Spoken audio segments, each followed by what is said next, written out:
Good afternoon, everybody.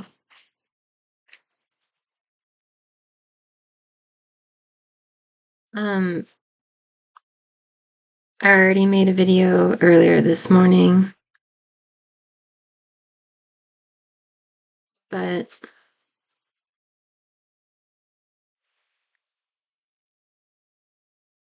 I wanted to make another video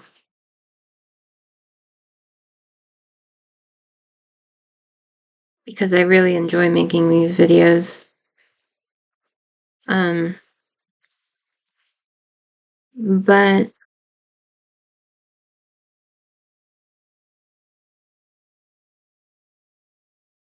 my initial video was titled Sitting on Camera Until I Get Comfortable. And I sat on camera for like an hour, and it didn't really take me very long before I started talking. But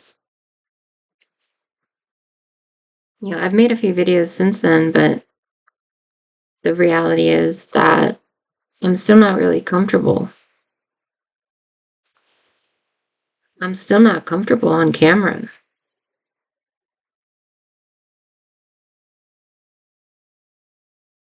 And I'm still not even comfortable fully speaking what I think and what I feel.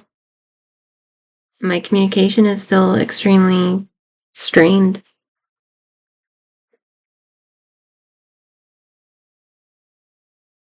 And,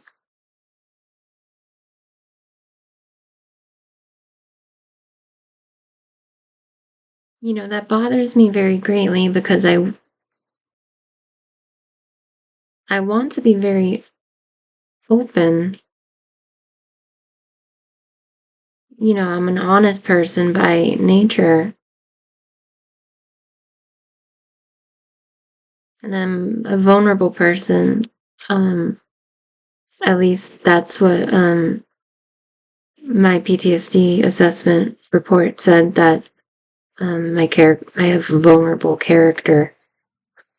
But I find it very difficult sometimes to fully embrace who I am and just talk and say what I really think and what I really feel, because often when I say what I really think and what I really feel, that comes with consequences. And in my life, just never having any support, those consequences are very, very scary. So I really learned to bite my tongue.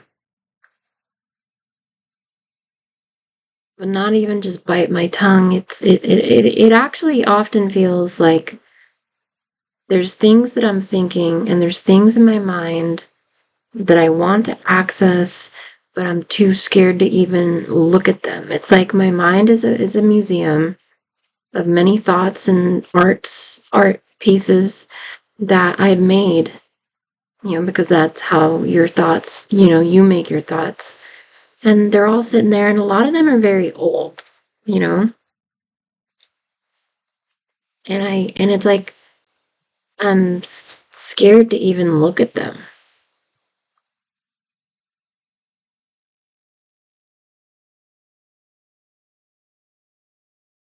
And it's not necessarily have anything to do with me either. It's just that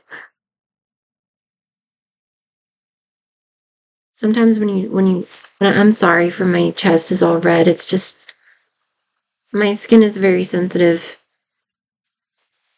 and if I scratch myself, or if like a bug, or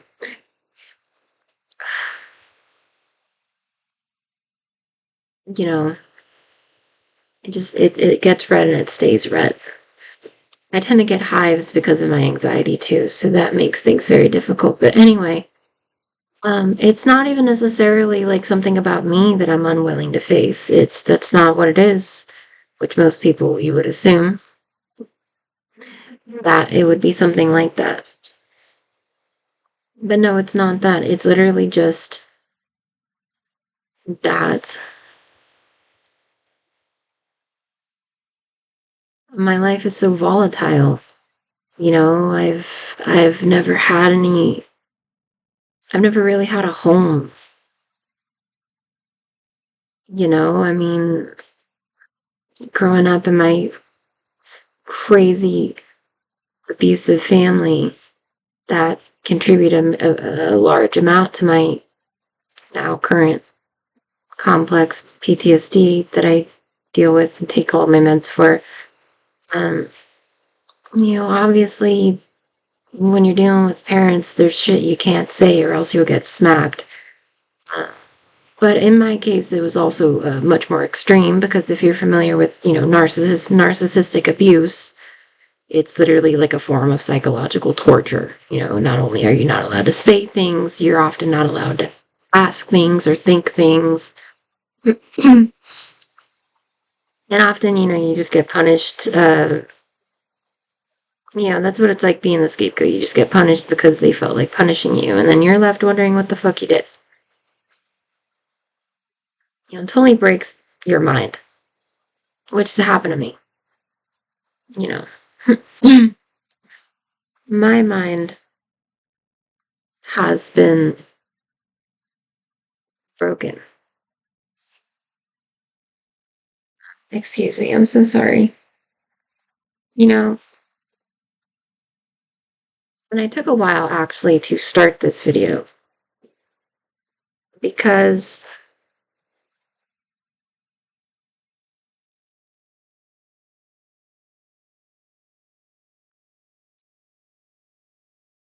well, I didn't feel presentable.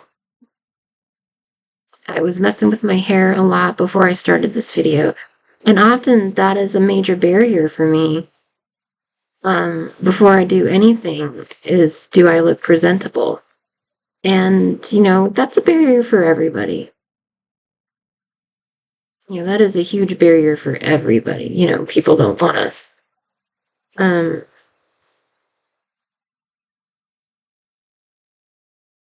look unpresentable. But that's not something that's just simply in your head, right? That's not just something that's in your head. That's something that is real. I mean, people are very judgmental, and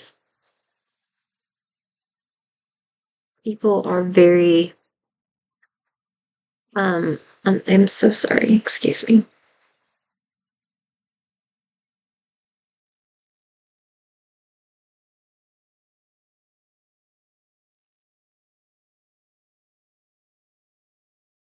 People are very judgmental, and the thing is that that's not just some thing that starts and ends in high school. That is a reality about people. And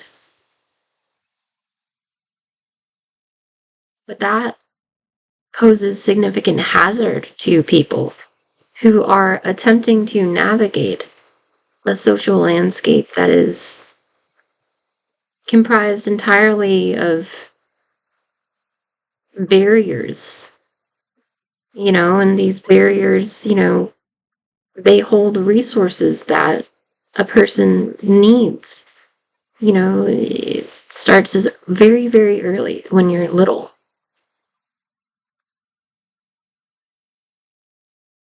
Right? Is that we learn that, I feel, when we are little, is that we have to some degree, achieve acceptance in order to get access to resources that we need. At least that's the case until we can provide those resources for ourselves, right? When we are children, we have to be accepted. We have to be acceptable in order for us to get the things that we need. We learn that some behaviors are bad and some behaviors are good because, we don't get access to those resources. And the thing about resources is that it's not just necessarily physical resources, right? Because as we are growing as individuals, eventually a child realizes that they are going to need physical things,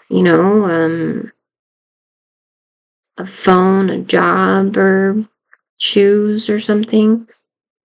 But even resources like simple acknowledgement. I feel as though acknowledgement is a resource that is extremely essential for a child, but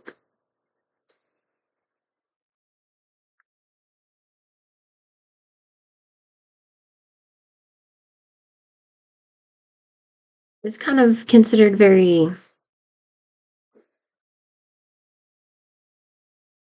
I guess, unimportant often. Um, and so it kind of trains us to understand what social landscape we are dealing with. And we kind of learn to accept the rules by which we must play the game. Just for us to receive acknowledgement sometimes, we have to be acceptable. We can't really just say what we think or what we feel and have that be acknowledged.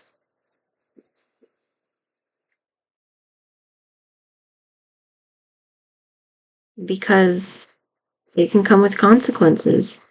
Someone can shut you out. And the thing is that everyone can shut you out. What happens when everyone shuts you out, right?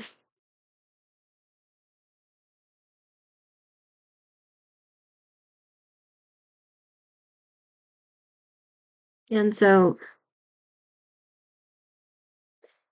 I have a really hard time sitting in front of this camera and saying what I really think and what I really feel, because it feels almost as though I have brain damage.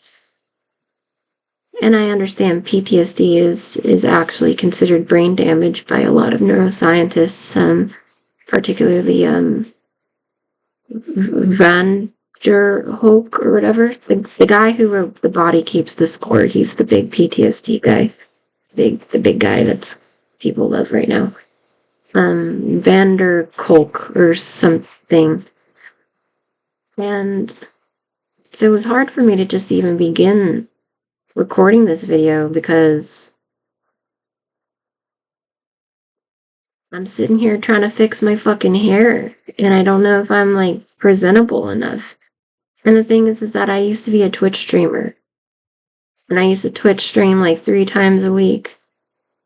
And it was the same back then. I had to sit here and I had to fucking fuck with my hair. And here's the thing is that I hate my hair. At least I hate the way it looks on camera. And I hate my face. At least the way it looks on camera.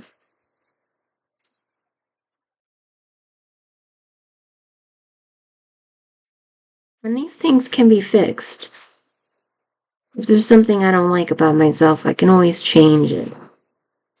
Of course, it costs money. But, maybe that will come later. It's just that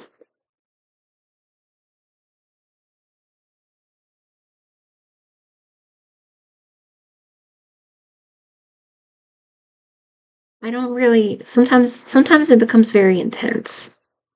And I don't really know how I'm supposed to, like, how should I have my hair, right? Like, what looks the best? Like this, where it's just sitting? Here's the thing is that I actually prefer it like this. But the thing with being a female is that, sometimes your hair is extremely essential because it frames your face. Men have less hair, so they're not doing as much. It's not as complex what's going on. A bad haircut is often unnoticeable on a guy, obviously, and a bad haircut on a woman is can often be very noticeable. At least, hair is very important to a woman. It signifies that she is a woman. And, I've always struggled with this because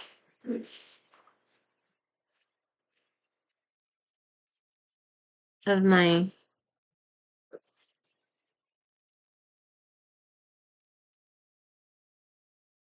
because I like having short hair ish. I'm growing it out now. I've had short hair for a very, very, very long time.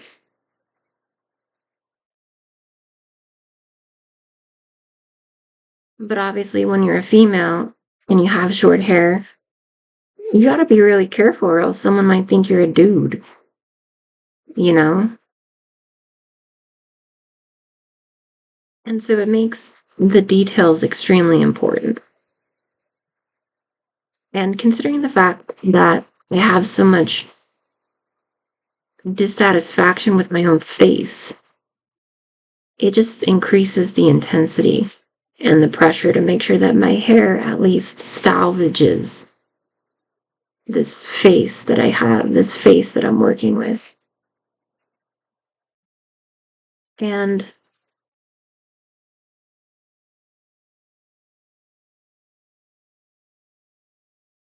you know,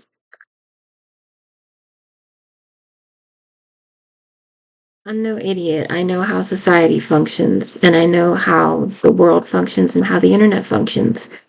If you're pretty and you're beautiful, you get clicks. It really helps to be easy on the eyes in order to get the kind of views that you want and get that acknowledgement. Um, I mean, if you're beautiful, people will give you as much acknowledgement as you want. So sometimes it's just very, very stressful.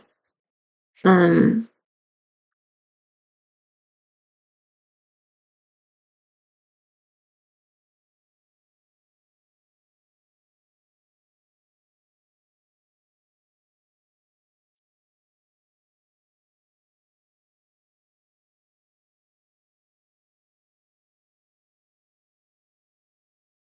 so that's a major factor that keeps me from being able to just say what I think and say what I feel.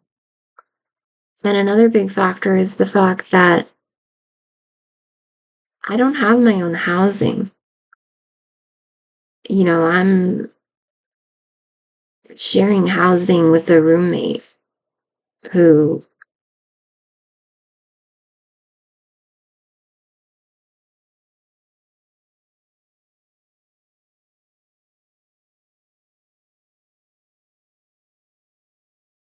I can't even go into detail about.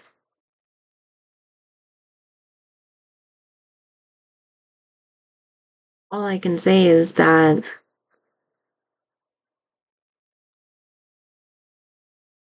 when you don't have support in your life, any kind of support structure, it forces you to accept,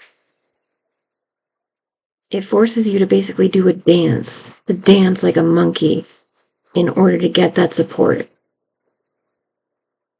Even if it's really, really, really bad for you, it forces you to do things that are bad for you. It forces you to accept things that are bad for you. you know, um, I can't even. That's why I use these flashcards, is because I can't even talk about these things openly.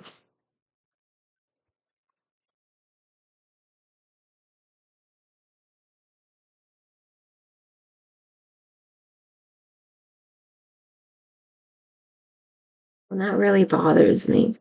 You know, um, to some degree, it's normal for us to temper and moderate, our words in case someone hears us, because we don't want to cause conflict.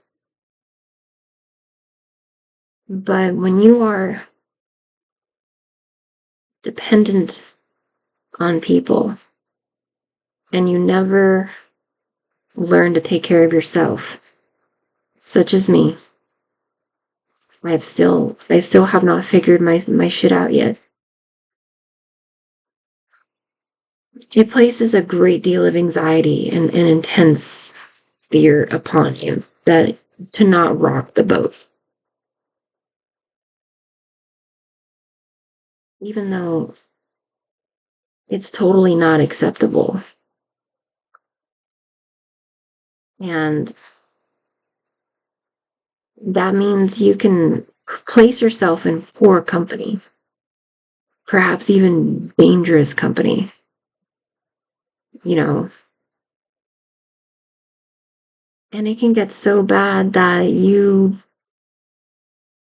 can't even you can't even begin with who you really are, because it's just that dangerous.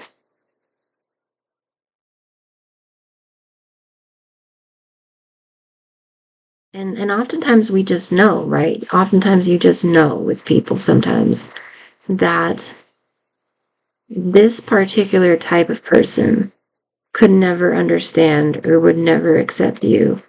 I feel, most people probably who have trouble with their own dads perhaps are familiar with that feeling, is that they just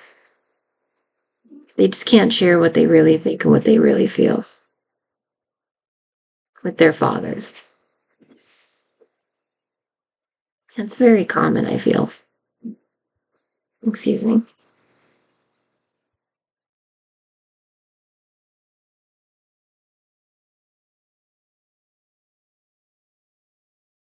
Well,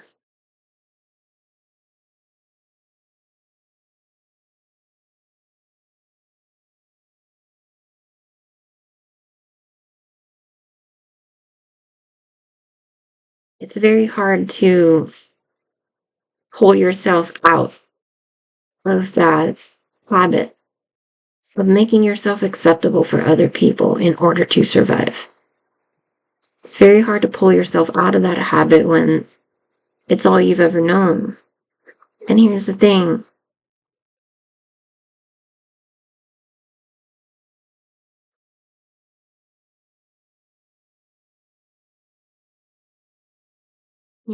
I've supported myself to some degree, like quite a bit. I've had jobs, but here's another problem with jobs. Even jobs are their own social barrier.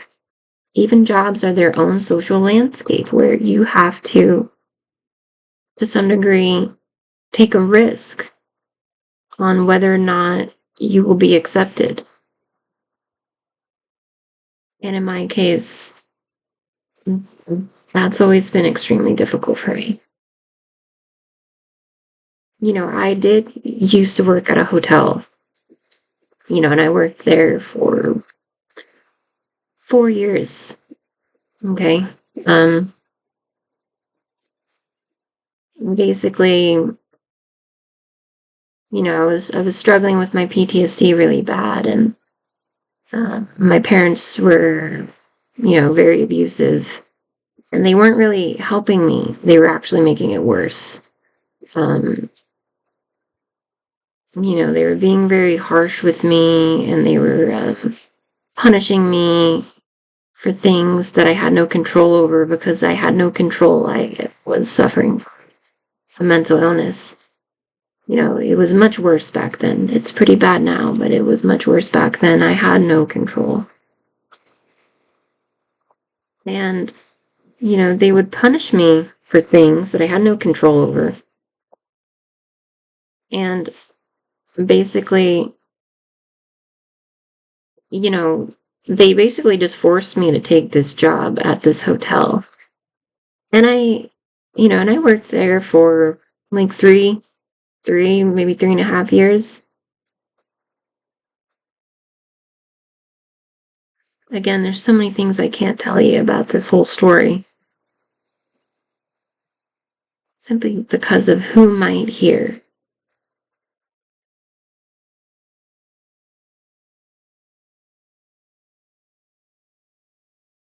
But I worked there for years, and I don't want to toot my own horn, but I would say I was possibly the hardest worker there.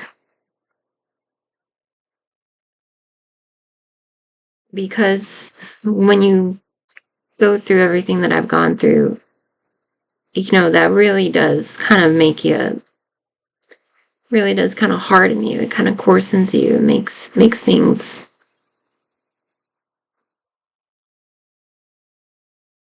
if you're in pain and someone says, shut the fuck up, fuck you, and you're forced to learn that, and you're shut out and given nothing but the cold, then you tend to do that to yourself. So that makes a hard worker, right?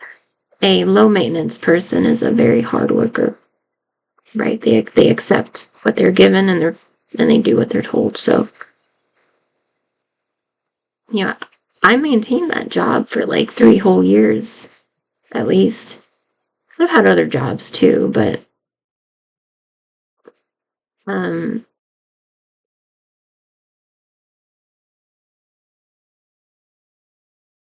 problem is that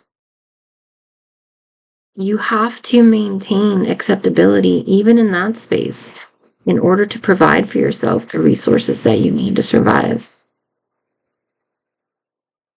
And if you cannot maintain acceptability within that space, then what are you supposed to do?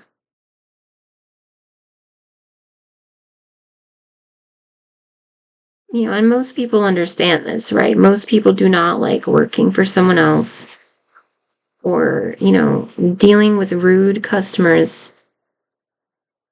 And in my case, I think I had mentioned that, the work environment became extremely hostile. It was hostile from the beginning, but it became extremely hostile and even dangerous eventually. To the point that I was forced to flee. I was just forced to quit. And I didn't have something else lined up. But basically, I accepted a role where I was less important. And I was forced to do that. I accepted a role that was terrible for me, terrible on my body. It was physically hurting me, it was physically injuring me. And I continued to accept it.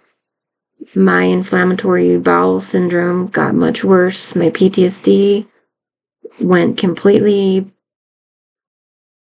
unresolved because I was still just scared. I was terrified all the time. I was just terrified all the time of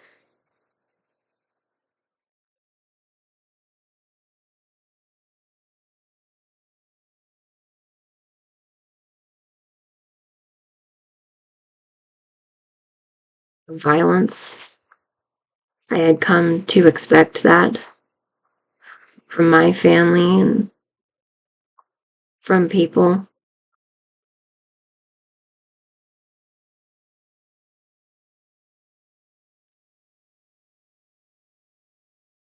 No one, I don't think anybody really understood how I was mentally operating in that kind of space.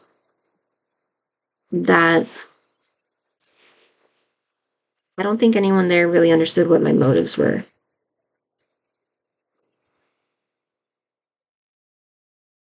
which is that I was basically slave labor in a way. I wasn't actually consenting. I was forced to be there.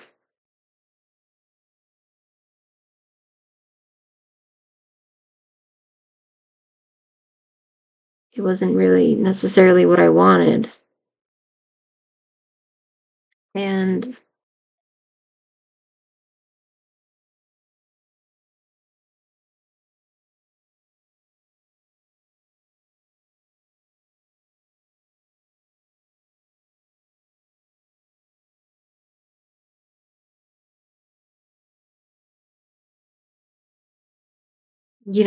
I put myself in danger quite often. I put myself in danger quite often, and I injured myself just to get along, just to get by.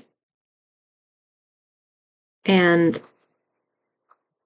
I walked away with nothing because ultimately I came face to face with the reality of my position that I had accepted, which was a lesser status, a lesser status of a person.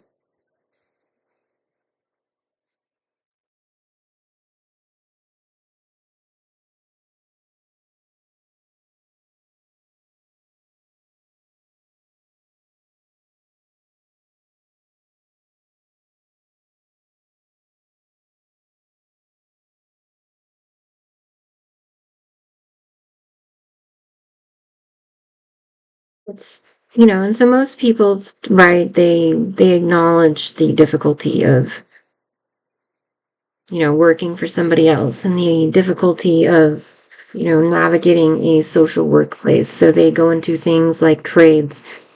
But I swear, even trades can be that way. You can go to a trade, right? You can go right into it, walk right into an office um, for a trade. I did when I was looking for other jobs. When my job was getting increasingly hostile to the point that I wasn't feeling very safe. I started looking for other jobs. Um, I actually landed an interview at a machining shop that I applied to, because before I developed PTSD, my dream was to go into the army and be a machinist. I wanted to, I wanted my MOS to be 91 Echo. And my goal was to, my dream was to be an engineer. But when I developed PTSD, after everything happened to me, I was no longer eligible. And then, of course, after, Trump banned, you know, I can't speak too much on that because I'm not, like I said, I'm not in like a safe housing environment where I can talk openly about, um, this and the way that and the role that has played in my life. The thing is that being this is central to absolutely everything in my life.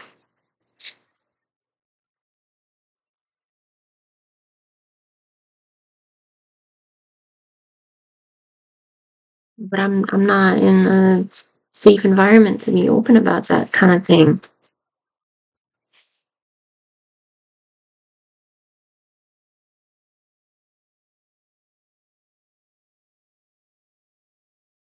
So anyway, 91 Echo, engineer. That was my goal. Go into the army, become an engineer, um, be a machinist, but then come out with a GI Bill, go to engineering school, be an engineer. That's still something I wish I could do. So when I was looking for a new job, when my work environment started to become very unsafe, um, I actually landed an interview at a machining shop, and I started to get all up in my head, like, maybe this is the way it was meant to be. It was meant to play out like this. This is how it was supposed to play out, is that you weren't supposed to go into the army, maybe. Maybe that's not what God had planned for you. It was supposed to happen this way. But I thought I did really well at that interview, but I guess I just didn't land it. They actually reached out to me and I was shocked. You know, um, basically the job position was to be like a quality control inspector. And when I showed up at the interview, they told me that they could actually train me to be a machinist, which made me very happy. But something didn't feel right at the interview, and I think that I was just sort of given, the cold shoulder, we'll call you type thing. Something just felt you know, and I'm not sure if it was this, but I feel fairly confident that it was.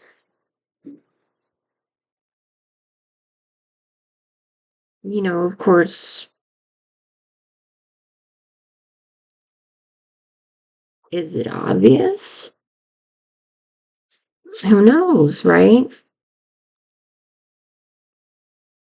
But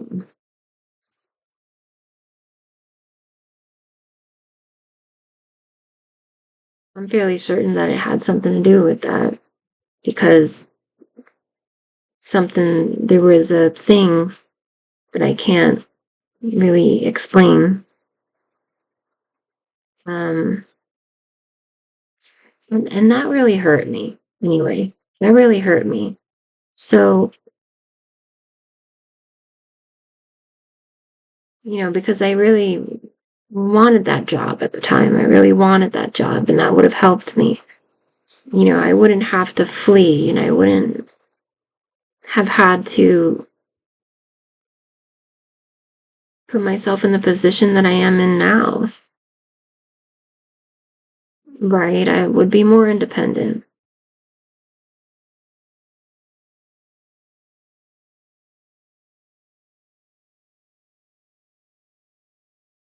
But that's life, right? Is that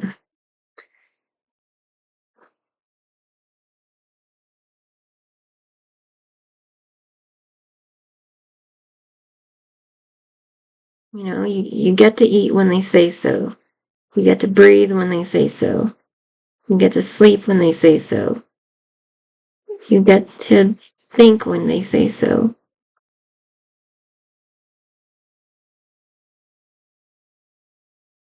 You don't get to just be free.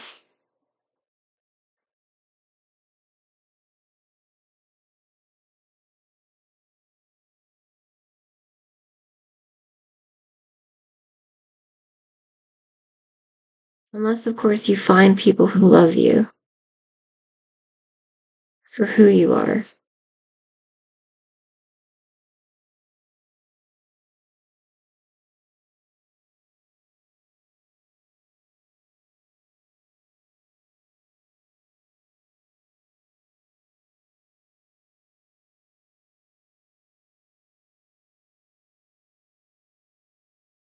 I'm sorry. Sometimes I get so close to this camera and it's like, I don't know why I do it. It just gets something to lean on my desk.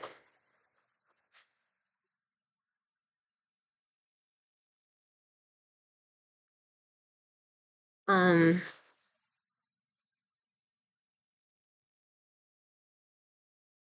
but maybe things don't have to be this way. I mean, obviously, if you're super rich, you have lots of money, or you got your own business, then no one can shut you out. No one can, no one can be mean to you and then say, we don't hire blah, or no child of mine is gonna blah, or um, no cashier can just be like, um, we don't service blah, you know. Right? If you have tons of money, you can create your own little world. If you have your own business, you can create your own little world. If you're really, really, really smart,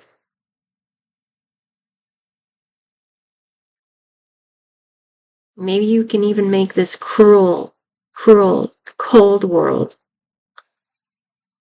pay you taxes. Know what I mean? Like Facebook, right? Mark Zuckerberg. His whole life at this point is paid for by taxes. I mean, because I mean, think about it, right? Every time you fucking want to make an ad on Facebook, right? It's money going to him. Every time that you post or download anything, it's like that's data going to him. He sells that shit, right? So it's like you now just exist to support him and his dream. You know, he doesn't gotta. He doesn't gotta worry about shit. You know, we can't say shit to him. We can't say, "Excuse me, Mark Zuckerberg. I don't like the way you dress. I don't. You don't pass the vibe check." Okay, Mark? You don't pass the vibe. Knock, knock. Vibe police? Uh, uh, knock, knock. Vibe police? Hello? Vibe police? Yeah, you don't pass the vibe check. You know? You can't say that anymore to Mark Zuckerberg, right? Because he's got his own fucking shebang. He's got his own shit, right?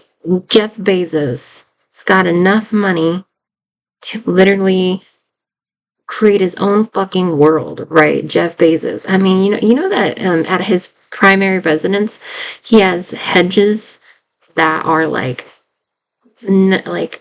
40 feet tall or something. And you know that you're not allowed to have that in his neighborhood. Look, fuck the housing authority or the fuck the homeowners association, all right? Um, your hedges are too tall, excuse me. Okay, but everyone else is required to abide by those rules, but he's not because he pays a monthly fine. He gets fined every month, like $400, $600, and he pays it because he's got that much money. He's got so much money, he creates his own little world. No one can hurt him.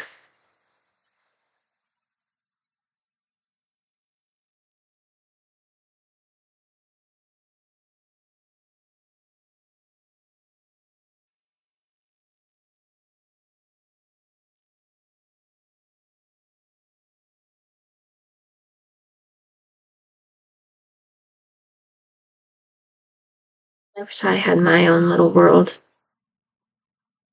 That's what I've been trying to do. It's just if I could just, I've just been thinking to myself, like, if I could just save up enough money, somehow I could buy land, build my own house. I could be an engineer in the privacy of my own home. I could be me in the privacy of my own home. Because apparently being me is a fucking crime. Alright, it's a fucking crime now, just to be me. It's not even safe to be me.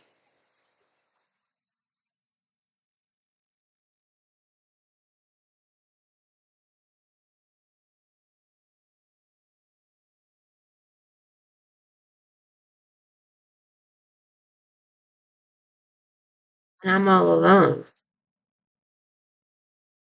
I've always been alone. I mean, I'm not entirely alone. I have a boyfriend, but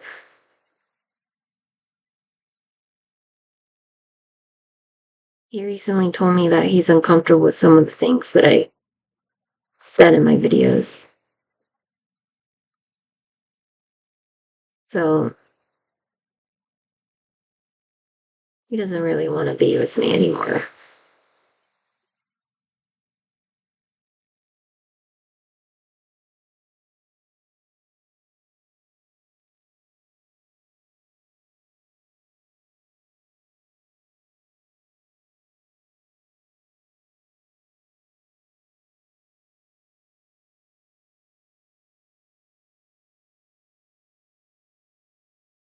He's really all I have.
Um, Sorry.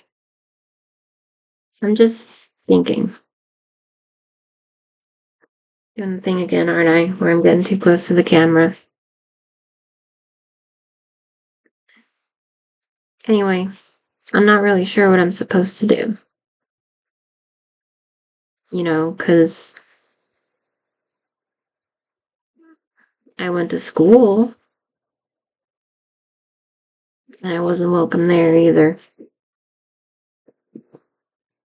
I was someone tried to physically intimidate me.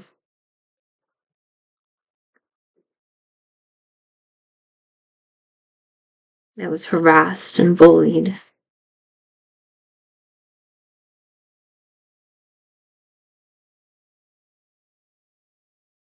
And I just wanted to get along. I just wanted to get by. And it taught me a lot, though, about the world.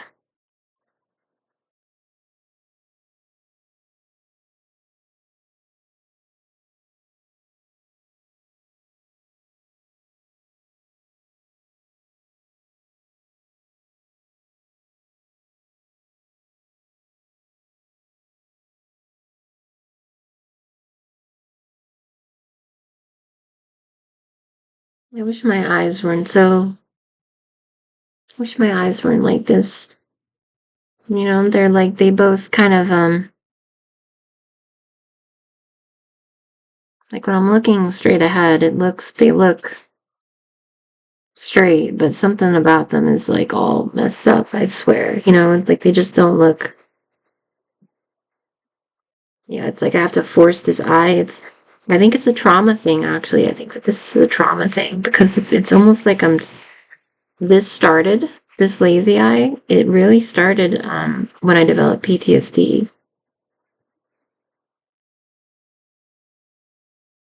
I didn't used to have it. I think it's maybe just like a trauma thing, like I'm scared to look the world in the face.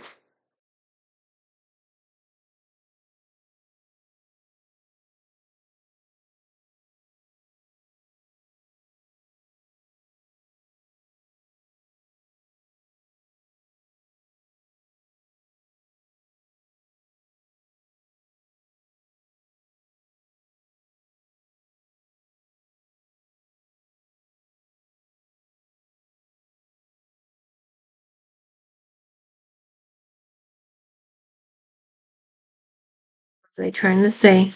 Um, okay. So,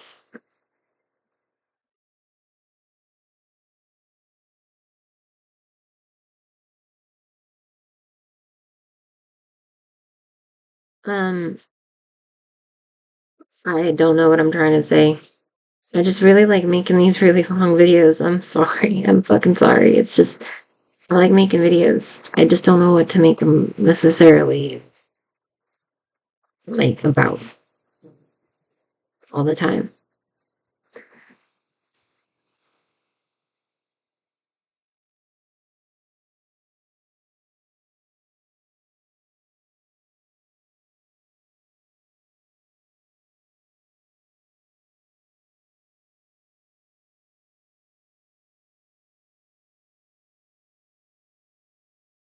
Okay. Um, I had a thought, but I lost it. Okay. Um,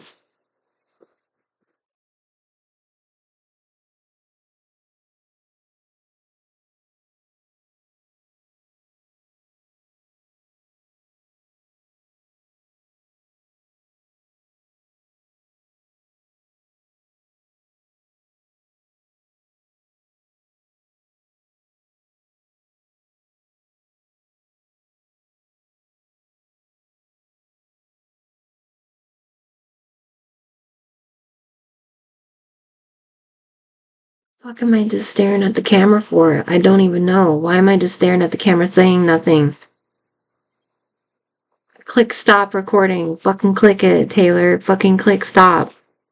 I can't. That feels like I have more to say and I can't even get it out of my brain.